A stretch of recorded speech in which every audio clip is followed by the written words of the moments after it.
안녕하세요. 저는 조이라고 합니다. 저는 중국 국경 근처에 있는 북한의 작은 마을에서 태어나서 자랐습니다.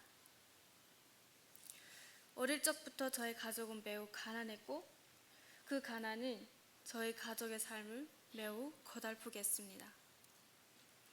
하루하루 생존하기 바빴던 저에게 미래에 대해서 꿈을 갖는다는 것은 사치에 불과했고 학교도 다닐 수조차 없었습니다. 제가 7살 되었을 땐 저의 가난에 시달리던 저희 어머니는 돈을 벌어오려고 저희 가족을 두고 몰래 중국으로 떠났습니다. 어머니가 돌아오지 않는다는 것을 깨닫기까지는 몇 달의 시간이 걸렸습니다. 제가 청소년이 되었을 때 경제적인 어려움 때문에 저희 새어머니는 저를 시집 보내려고만 하였습니다. 하지만 그런 삶을 살기 싫었던 저는 조금이라도 더 나은 삶을 살기 위해 중국으로 가기로 결정하였습니다. 정작 떠나기로 한 날, 저는 딸로서의 도리를 다 보지 못한 것 같아서 저희 아버지께는 죄송한 마음뿐이었습니다. 저는 아버지께 제가 떠날 수밖에 없었던 이유, 그리고 사랑한다는 말, 그리고 언젠가는 꼭 다시 만나길 바란다는 말이 적힌 편지를 쓴 후에 아버지께서 옷을 팔아서 음식을 사두실 수 있도록 저의 가장 좋은 옷들은 아버지 곁에 두고 떠났습니다. 저희 외투 한쪽에는 가족 사진을 꼬매고 저희 셔츠 안쪽에는 잡혔을 경우를 대비해서 죽을 수 있을 만큼의 마약을 숨겨서 가지고 갔습니다. 탈북 가정에서 잡혀 북송을 당하게 되면 교화소에 들어가서 강제 노동을 당하는 것은 물론이고 무엇보다 저희 아버지에게까지 피해를 줄 것 같아서 저는 그 자리에서 마약을 먹고 자살을 결심했기 때문입니다. 저는 혹시나 아버지께서 눈치를 채시지 않을까 하는 마음에 여느 아침과 다름없이 인사를 드리고 집을 나왔습니다. 저희 힘들게 키워준 저희 아버지와 가족들을 떠날 때 다시는 못 볼 수도 있다고 생각하니 정말 눈물이 멈추지 않았습니다. 그리고 강을 건너던 날은 너무 추웠습니다. 바닥에 다 떨어진 신발 안으로 눈이 계속 들어오고 입고 있는 낡은 자켓 사이로 바람이 불어 들어왔습니다. 무릎까지 오는 눈 속에서 추위에 떨며 오직 탈출의 순간만을 기다리고 있었습니다. 그리고 곧 강가로 내려갔습니다. 얼어붙은 강가를 기어 건널 때 저는 발밑에서 얼음이 깨지려는 소리를 들을 수 있었습니다. 그리고 금방이라도 북한 군대가 탈출하는 저를 보고 뒤에서 총을 쏠 것만 같아 두려웠습니다. 그 긴 여정 끝에 드디어 중국 땅에 도착했지만 만나기로 했던 브로커를 만나기까지는 또 몇 시간이 흘렀습니다. 브로커를 만났을 때쯤 저의 발가락은 이미 하얗게 얼어 있었습니다. 브로커는 저를 집으로 데려갔고 저는 잠시 동안 몸을 녹이면서 휴식을 취할 수 있었습니다. 하지만 시간이 얼마 지나지 않아 저는 제가 속고 있다는 것을 깨달았습니다. 브로커들은 저를 탈북을 대하는 대가로 큰 돈을 요구했고 만약에 그 갚을 수 없는 돈이 없다면 그 돈을 갚을 수 있는 유일한 방법은 제가 팔려가는 것뿐이라고 얘기해 주었습니다. 저는 제가 팔려가는 것을 거부하면 그들이 저를 성매매업소에 팔거나 또는 인터넷 채팅방에서 강제로 일하게 할 것 같아서 두려웠습니다. 그렇다고 해서 그 상황에서 도망을 치게 되면 중국 경찰들에게 붙잡혀 북송을 당하고 강군과 검은 강제 노동을 하는 것을 알았기에 저에게 주어진 유일한 선택지는 오직 팔려가는 것뿐이었습니다. 3일 동안 브로커는 저를 데리고 중국의 북쪽 시골 마을들을 다녔고 마을마다 여러 명의 중국 남성들이 저를 둘러싸고 값을 부르곤 하였습니다. 마지막 날 저는 어느 한 집의 구석에 움츠리고 앉아 있었습니다. 저의 두 볼은 며칠 전밤 강을 건넜던 여파로 여전히 빨갛게 부어올라 있었습니다. 많은 중국 남성들은 저를 둘러싸고 동그랗게 모여 앉아서 저를 뚫어져라 쳐다보고 있었습니다. 저는 시선을 바닥에 두고 최대한 그들과 눈을 마주치지 않기 위해서 노력하였습니다. 정말 수치스러웠습니다. 그 순간만큼은 제가 동물원 속에 구경거리가 된 기분이었습니다. 북한 브로커는 결국 그녀가 원하는 만큼의 돈을 지불하겠다는 사람을 찾았고 돈을 받았습니다. 3,000불이었습니다. 저는 그 순간 큰 절망과 슬픔을 느껴졌고 이 세상 모든 것을 잃는 기분이었습니다. 저는 저를 처음 보는 사람에게 저의 모든 것, 저의 정체성까지 빼앗기는 것 같았습니다.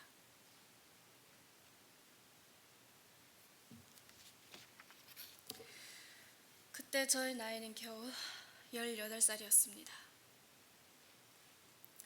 저를 사간 남성은 그의 부모님과 같은 집에서 살고 있었습니다.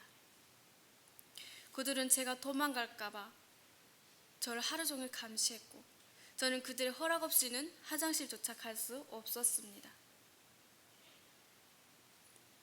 그러다 어느 날 아침 저는 입덧 증세를 보였고 근처 병원으로 검사를 받으러 가게 되었습니다.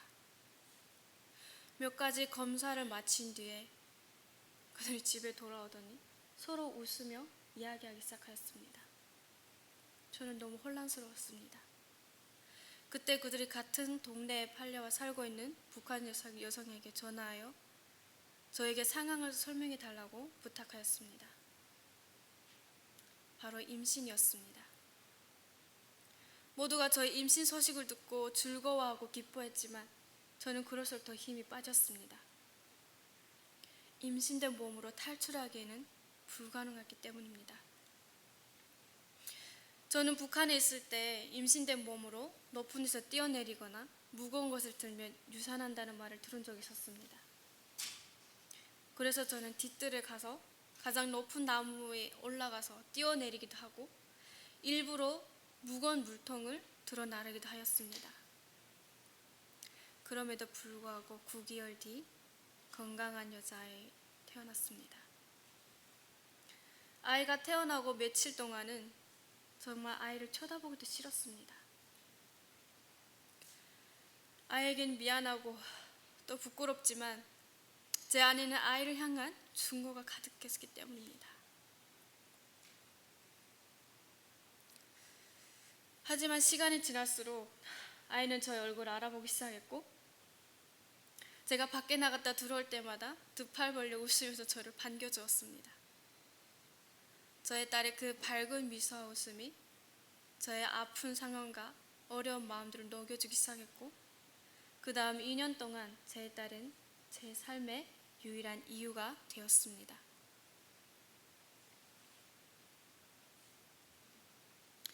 어느 날 저처럼 북한에서 팔려 살고 있는 이웃 언니가 저에게 한 한국 남성을 소개시켜 주었습니다. 그분은 저에게 한국에서의 삶에 대해서 그리고 자유가 있는 삶에 대해서 많은 이야기를 들려주었고 제가 만약 그곳에 가고 싶다면 갈 수 있도록 도와주겠다고 이야기해 주었습니다. 하지만 어린아이에게 중국에서부터 동남아시아까지의 긴 여정은 너무나도 큰 위험이 있다고 들었습니다. 저는 마음이 너무나도 아팠습니다. 드디어 저에게 이 남자로부터 언젠가 붙잡혀 북송될지도 모른다는 그 불안감에서 벗어나서 자유롭게 살 수 있는 기회가 주어졌지만 저의 유일한 삶의 이유고 기쁨인 저의 딸을 떠나야 했기 때문입니다.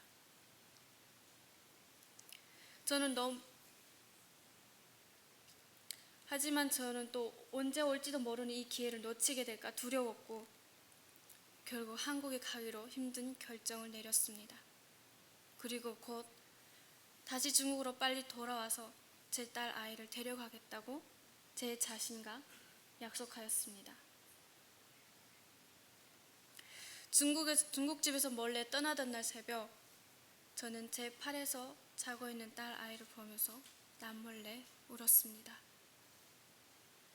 아이가 깼을 때 제가 곁에 없는 것을 보고 울게 된 모습을 생각하니까 어릴 적에 저희 어머니가 저를 떠났던 그날이 생각이 났습니다. 저는 너무나도 오랜 시간 동안 혼자 외로움을 견디면서 어머니가 왜 나를 떠났을까? 왜 나를 책임지지도 못할 거면서 왜 나를 낳았을까? 많이 원망하곤 하였습니다. 하지만 이제는 제가 똑같이 그 아이를 두고 떠나야 되는 상황에 처해 있었습니다. 중국 가족들이 눈치챌까봐 저는 두 주먹 꽉 쥐고 울음을 참았고 그들에게는 마켓에 갔다 온다고 하고 집을 나왔습니다. 그리고 전날 숲에 숨겨뒀던 짐을 챙기고 보수 정류장으로 향했습니다. 그 이후 3개월 동안 아이 생활에 정말 눈물이 멈추지 않았습니다. 중국을 탈출한 여정 중에도 엄마! 하고 외치는 아이 소리가 들리는 것 같아서 새벽에 잠에서 깬 적도 여러 번 있었습니다. 하루는 다른 사람들 깨우기 싫어서 커튼 뒤에서 조용히 울고 있었는데 제 옆에서 다른 한 분이 또 울고 있는 것을 발견했습니다. 그분도 저처럼 자녀를 중국에 두고 탈출하고 있는 저와 비슷한 상황에 처해 있었습니다. 저희는 그날 밤 서로 부둥켜 안고 한참 동안 울었습니다. 2013년 저는 링크의 도움으로 무사히 한국에 도착할 수 있었습니다. 저는 저와 비슷한 고통과 어려움을 겪은 북한 여성들을 돕기 위해서 사회복지학을 공부하기로 결정하였고 지금 4학년 재학 중에 있습니다.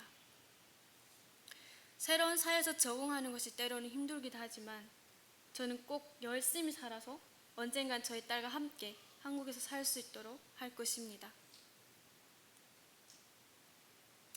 제가 오늘 이 자리에 그리고 여러분 앞에 설 수 있는 것은 정말 행운입니다. 지금 이 순간도 여성이 사람이 아니라 상품처럼 가격이 매겨지고 나이 많은 중국 사람들에게 팔려가는 그 일들이 계속해서 일어나고 있습니다. 올해 조사된 탈북 여성의 조사 자료에 따르면요, 탈북 여성의 60%가 중국에서 브로커에 의해 인신매매를 당하고 있습니다. 그 중에 50%는 성매매 업소에 팔려가고 그 중에 30%는 저처럼 강제 결혼을 당하게 되고 15%는 사이버 섹스의 피해자입니다.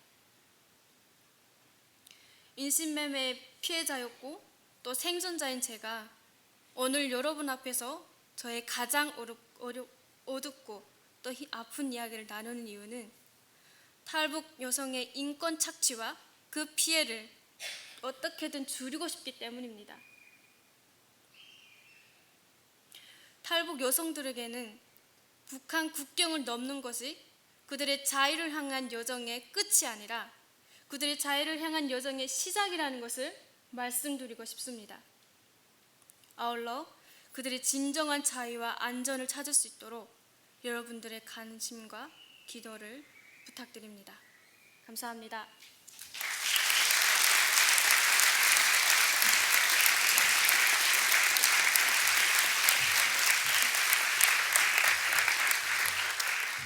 Thank you, Joy. And every service we've had, you're so heartfelt, and I know you've touched all of us.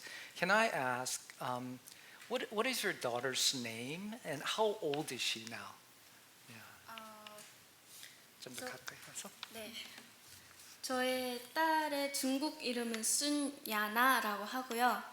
한국 이름은 손아나입니다. 지금 미국 나이로 8살이고 초등학교 3학년입니다. So my daughter's Chinese name is Sun Yana, and her Korean name is Son Anna. She is 8 years old by American age, and she's in the 3rd grade. And are you able to talk to her? 아, 네, 중국 위챗이라는 핸드폰에서 기능을 통해서 주말마다 거의 영상 통화를 하고 있습니다. We use an app called WeChat, and we talk weekly, and we have video chats as well. Okay, we're going to pray that you get to see her again. And Joy, while you were growing up in North Korea, were you ever able to read the Bible or go to church or hear about God? 북한에 있을 때는 하나님, 예수님 그리고 성경에 대해서 들어본 적도 배워본 적도 직접 없지만 그걸 들으면 안 된다는 정도는 알고 있었습니다. 왜냐하면 성경을 보는 순간 거기서는 배반자가 되고요. 김씨만 찬양을 해야 됐기 때문에 성경을 봐야했다고 하면 바로 정치범으로 몰려서 수용소에 가게 됩니다. When I was in North Korea, I didn't know who God or Holy Spirit or who Jesus was, but I did know that I was not allowed to know about religion or read the Bible because basically the North Korean regime is very adamant about having the Kim regime be the only thing that we really worship and serve. And and if you do, you're branded as like an enemy of the state, right? 북한에서 예수님을 믿으시면 그 정부에서 정치적으로 어려운 게 있어요. 물론 있죠. 북한에서 만약에 대놓고 예수님을 믿는다고 하면 바로 그 사람뿐만 아니라 그 가족들, 친척들까지 모두 정치범에서 그 나라의 배반자라고 해서 저 수용소를 끌려가거나 아니면 그냥 바람처럼 사라져요. 옆집에서 어디 갔지? 할 정도로 데려갑니다. 절대 믿을 수가 없어요. 공개적으로. So if anyone is a professing Christian in North Korea, then then you and your entire family will be punished. You could be sent to a political prison camp, and the way that a lot of people describe it is that you're gone like the wind because you just suddenly disappeared from the village or the town. So when did you first hear about God and when did you become a Christian? 중국에 있을 때 아까 스토리에서 잠깐 말씀을 드렸는데 중국에서 한 여성분을 통해서 받은 한국 남성분이 바로 선교사분이었습니다. 이제 그분을 통해서 하나님과 예수님에 대해서 들었고 배웠고 그때부터 믿기 시작했습니다. So you're a Christian now. Yeah, now I'm a Christian. Thank you.